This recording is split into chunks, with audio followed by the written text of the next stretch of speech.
गुरुर्ब्रह्मा गुरुर्विष्णू गुरुर्देवो महेश्वरा गुरु साक्षात परब्रह्म तस्मै श्री गुरुवे नमः. माझे सद्गुरू श्री चंद्रशेखर प्रभू यांचे अनमोल विचार मी तुमच्यासमोर मांडित आहे. कृपया तुम्ही लक्ष देऊन ऐकावे. श्रीकृष्ण भगवान एक वेळा वृंदावनात गोपाळ बालकांबरोबर गाई वासरांना चारण्यासाठी वनात गेले. त्यावेळी ब्रह्मदेव परीक्षा घेण्याकरिता आले व एकीकडे सर्व वासरांना पळवून नेले व दुसऱ्या बाजूला सर्व गोपाळ बालकांनाही पळवून नेले. मग श्रीकृष्ण त्यांच्या नातलगांना खुश करण्याकरिता स्वतःच वासरू रूपाने व गोपाल बालक रूपाने त्यांचेच वेश व साधने जसे वस्त्र भूषण काठी व बासरी नियुक्त होऊन गेले. जड चेतन रूपाने बनून गेले. तर मग अनंत कोटी ब्रह्मांडाचे नाथ परमात्मा जर या स्थावर जंगम रूपाने होतात तर यात संशय घेण्याची काय गोष्ट आहे.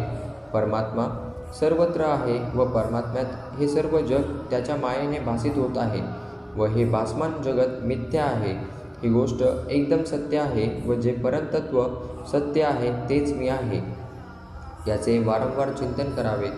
प्राणीमात्रात आत्मा आहे व आत्म्यात प्राणीमात्र आहे व तो आत्मा मी आहे हे अगदी त्रिकाल सत्य आहे. आम्ही सत्स्वरूप आहोत. जन्म जरा मृत्यूरहित आहोत याचे वारंवार चिंतन करावे. चित्त आत्म्याच्या नावाने व शरीराच्या नावाने अनेक प्रकारच्या इच्छा करते व कर्म पण शरीराने करीत असते.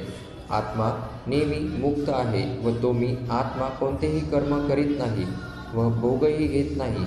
आत्मा तर शरीर इंद्रिये मन व बुद्धी यांच्याशी असंगपणाने आहे.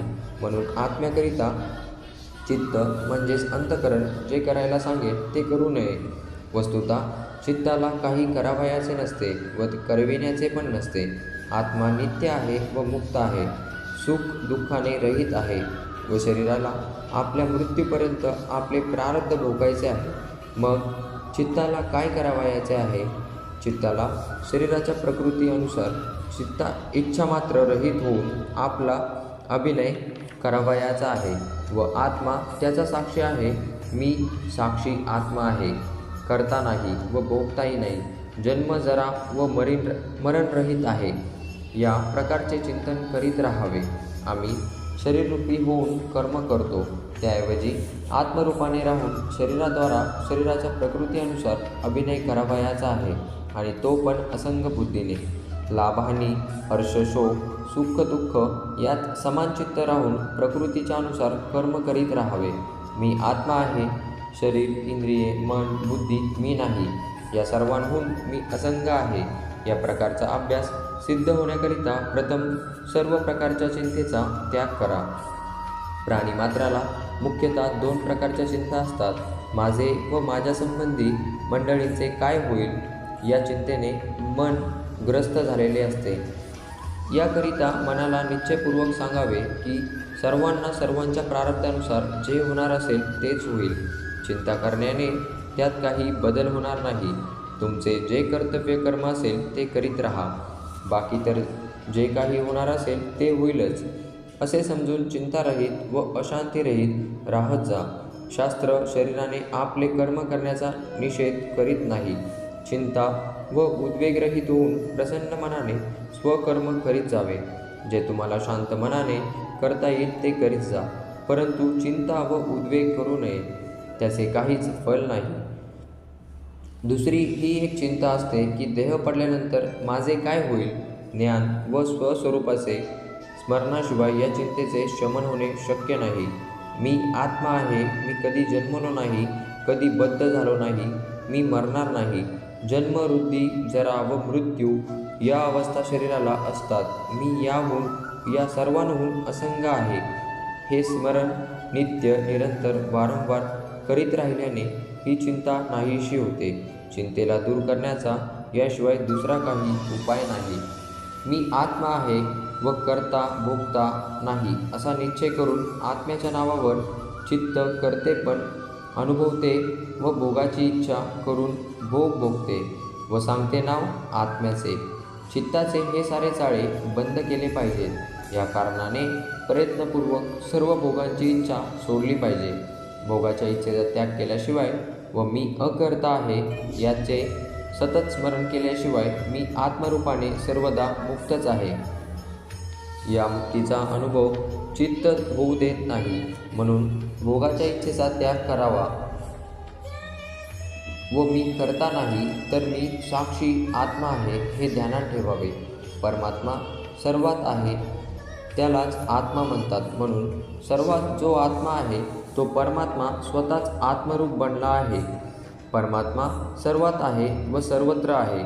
जसे पाणी जमिनीत आहे परंतु ते खोदल्याने मिळते, त्याप्रमाणे परमात्मा सर्वत्र आहे परंतु तो श्रद्धायुक्त भक्तीनेच प्रगट होतो.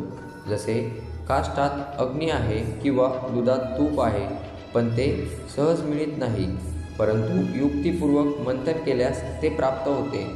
त्याप्रमाणे परमात्मा सर्वत्र आहे, परंतु तो श्रद्धापूर्वक भक्ती केल्याशिवाय प्रगट होत नाही किंवा अनुभवास येत नाही.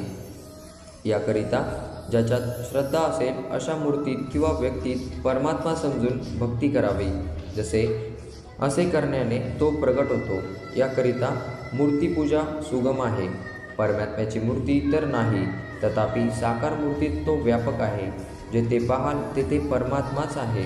अशी कोणतीच जागा किंवा वस्तू नाही की तो जेथे नाही. त्याच्याशिवाय जगाचे अस्तित्वच नाही. अर्थात परमात्मा स्वतः जगतरूपाने दिसत आहे. आत्म्याच्या मुक्तीचा तर प्रश्नच नाही. तो सदा मुक्तच आहे. त्याला जन्म, जरा, मृत्यू, विकार यापैकी काहीच होत नाही. प्रयत्न करायचा आहे तो केवळ मनाला, चित्ताला शांत करण्याचा. चित्ताला संकल्परहित व वासनारहित करून परमात्म्यात लीन करण्याचा. यालाच विदेह मुक्ती म्हणतात. चित्ताचेच एका देहातून दुसऱ्या देहात जाणे यालाच संसार म्हणतात. चित्तच इच्छा व कर्म करते व सुख दुःख भोगते. जोपर्यंत चित्त आहे ते चित्त देह असेपर्यंत शांत, संकल्प व वासनारहित राहावे व शरीराने आसक्तीशिवाय व आग्रहाशिवाय शरीराच्या प्रकृती धर्माप्रमाणे कर्म करावे. तसेच फलेच्छेचा त्याग करावा. त्याला मग जीवनमुक्तीचा अनुभव येतो. श्रेयाची साधना करणारे चित्तच आहे, म्हणून चित्ताने ह्या शरीराने काय करावे याचा विचार केला पाहिजे. या लोकात किंवा परलोकात सर्वत्र दुःख भरलेले आहे. देह या लोकचा असो अगर परलोकचा असो तो विकारी व विनाशशील आहे असा निश्चय करून या लोकच्या किंवा परलोकच्या भोगाच्या इच्छेचा त्याग करून परमात्मा जो प्रत्येक शरीरात व्यापक आहे त्याचे नित्य भजन, चिंतन व स्मरण करीत राहावे. तसेच शरीराने नाही काही करावयाचे असेल ते परमात्म्याच्या प्राप्तीकरताच करावे. परमात्म्याशिवाय दुसऱ्या कोणत्याही वस्तूची इच्छा करू नये.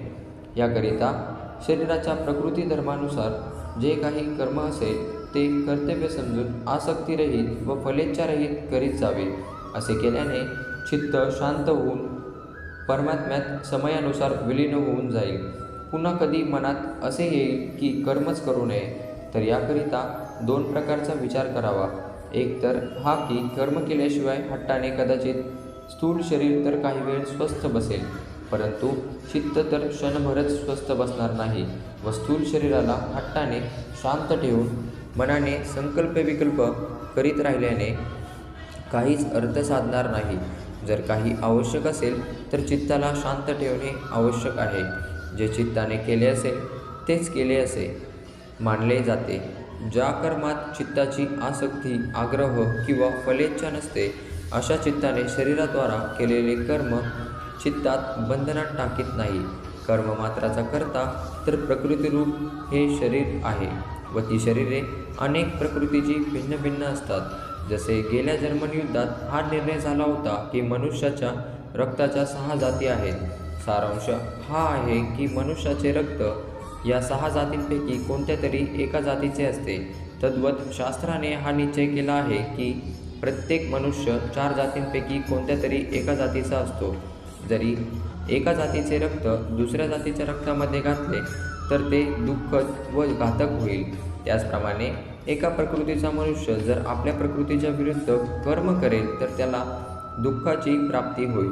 म्हणून सर्वांनी आपल्या शरीर व मनाच्या प्रकृतीचा निश्चय करून तदनुकूल कर्म केले पाहिजे. तरच सुख, शांती व आनंदाचा लाभ मिळेल. मनुष्य मानो अगर न मानो, परंतु जे आपले शरीर आहे ते त्रिगुणात्मक प्रकृतीचे बनलेले आहे व त्याचे अनेक भेद होऊ शकतात, परंतु मुख्यतः 4 भेद शास्त्रात लिहिलेले आहेत.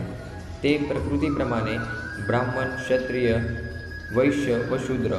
सात्विक गुणप्रधान ब्राह्मण, ज्यात सत्वप्रधान व रजोगुण गौण तो क्षत्रिय, ज्यात रजोगुण प्रधान व तमोगुण गौण आहे तो वैश्य व तमोगुण प्रधान शूद्र आहे.